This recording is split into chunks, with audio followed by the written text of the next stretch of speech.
Hello guys. आज की इस वीडियो में आपको बताने जा रहा हूँ कि क्या आप अपने ट्विटर अकाउंट से अपनी तमाम ट्वीट्स को एक ही टाइम पे यहाँ पे डिलीट कर सकते हैं।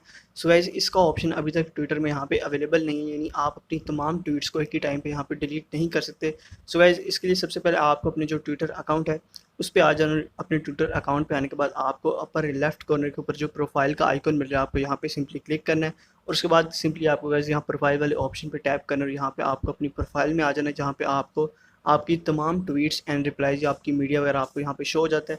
गाइस, अगर आप किसी भी ट्वीट को यहाँ पे डिलीट करना चाह रहे हैं तो आपको उसको सेलेक्ट करके यहाँ पे डिलीट करना पड़ेगा। और उसके लिए गाइस आपको हर ट्वीट के ऊपर एक थ्री डॉट का ऑप्शन मिल जाता है, आपको यहाँ पे सिंपली टैप करना है और यहाँ पे आपको सेकंड नंबर पे एक डिलीट ट्वीट का ऑप्शन मिल रहा होगा। तो गाइस, किसी भी ट्वीट को यहाँ पे डिलीट करने के लिए आपको सिंपली यहाँ पे जो है टैप करना है। उसके बाद आपको यहाँ पे डिलीट के ऑप्शन पे जो है टैप कर देना है, यानी कंफर्म कर देना है कि आप इस ट्वीट को यहाँ पे डिलीट करना चाह रहे हैं। और गाइस, इस तरीके से आप अपनी किसी भी ट्वीट को अपने ट्विटर प्रोफाइल से अपने ट्विटर अकाउंट से डिलीट कर सकते हैं। और अगर आप सारी ट्वीट्स यहाँ पे डिलीट करना चाह रहे हैं तो आप इस तरह एक एक करके इन सब ट्वीट्स को अपनी प्रोफाइल से डिलीट कर सकते हैं।